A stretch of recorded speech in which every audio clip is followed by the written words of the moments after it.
Jackson Reed stood at the altar, his jaw clenched tight as he stared at the church doors that hadn't opened yet.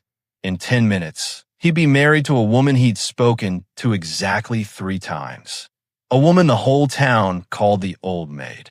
A woman who had no more choice in this arrangement than he did. The banker's cold ultimatum echoed in his mind like a death sentence.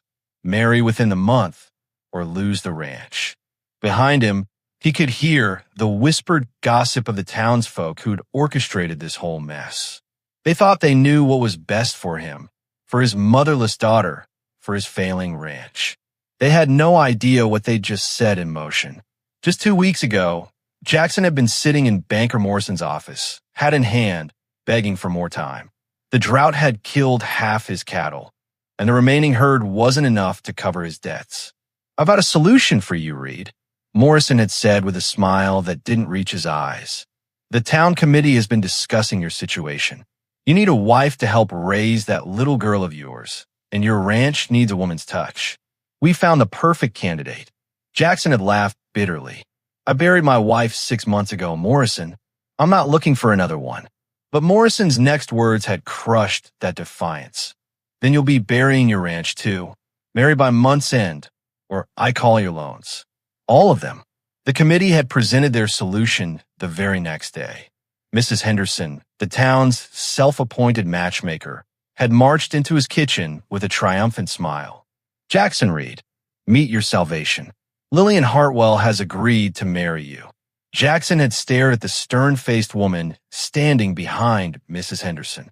Lillian Hartwell was 28 years old, which made her practically ancient by frontier marriage standards. She'd been the town's schoolteacher for 3 years, ever since arriving from Boston under mysterious circumstances. The children respected her, but she intimidated grown men with her sharp tongue and sharper mind.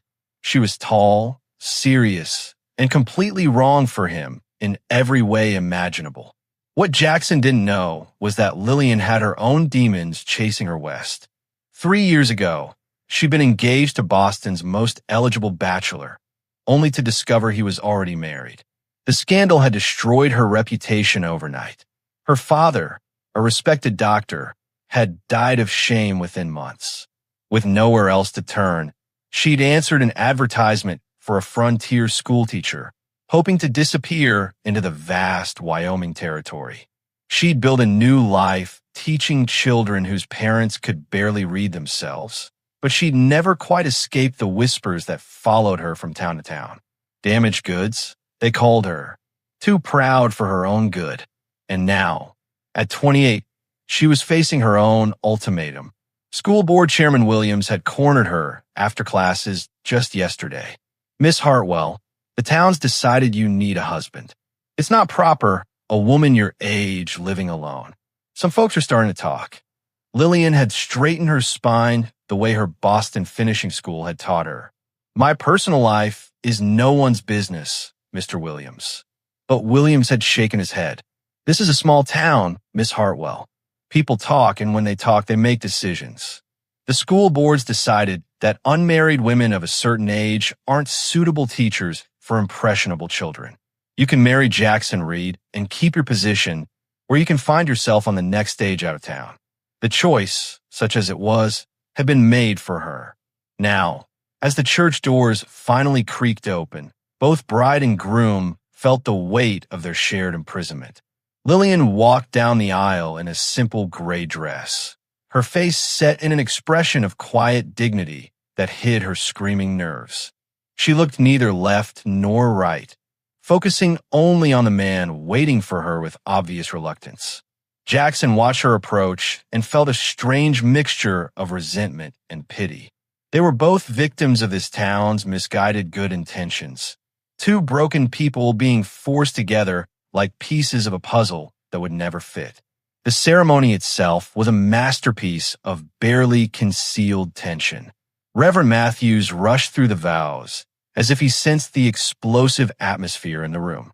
Emma, Jackson's 2-year-old daughter, cried throughout the entire service from her place in the front pew, as if she somehow understood that this stranger was about to change everything. When it came time for Jackson to kiss his bride, He barely brushed her cheek, and Lillian's face burned with humiliation. The congregation erupted in forced celebration, but the bride and groom stood like statues, trapped in their new reality. The reception in the church hall was worse than the ceremony.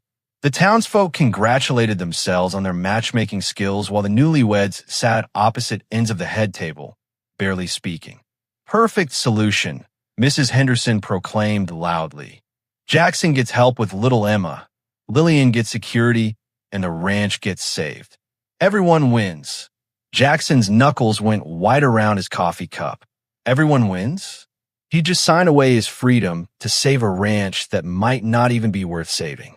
The ride to his ranch was conducted in deadly silence, with Emma whimpering in Lillian's uncomfortable arms and Jackson staring straight ahead at the dusty trail. When they finally arrived at his modest farmhouse, Lillian stepped down from the wagon and surveyed what was now supposed to be her home. The house was clean but sparse, clearly the domain of a man who'd given up on making things beautiful. Jackson carried their bags inside and turned to face his new wife with the enthusiasm of a man facing execution. "Let's get one thing straight," he said, his voice cold as winter wind. "This marriage is a business arrangement, nothing more. You'll have the spare room upstairs. I expect you to take care of Emma and keep the house running. But beyond that, we don't need to pretend this is anything other than what is." Lillian lifted her chin, her Boston education giving her a dignity that frontier life couldn't break. "Fine by me, Mr. Reed, but I have conditions too. I'll need access to books and writing materials. I won't be treated like a servant in this house. And if I'm going to care for your daughter, I'll do it my way, not yours." They stared at each other across the small living room. Two proud people who'd been backed into corners they never saw coming. Emma chose that moment to start crying again, reaching her tiny arms toward her father and away from this strange new woman. Jackson took his daughter with visible relief, and Lillian felt something crack inside her chest. Even a 2-year-old could sense she didn't belong here. "I didn't ask for this," Jackson said quietly, bouncing Emma in his arms. Lillian straightened her shoulders and picked up her single carpet bag. "Neither did I, Mr. Reed. But we're both here now, aren't we?" She climbed the stairs to her new prison, leaving Jackson alone with his daughter and his regrets. Neither of them had any idea that this forced beginning would lead to the greatest love story their small town had ever seen. The first week of marriage felt like the longest 7 days of both their lives. Jackson and Lillian moved around each other like enemy soldiers in a ceasefire, each determined to prove they didn't need the other. Lillian threw herself into reorganizing the entire house with the efficiency of a general planning campaign. She rearranged the kitchen, sorted through closets, and established routines that made sense to her educated mind. Jackson responded by undoing her changes whenever possible,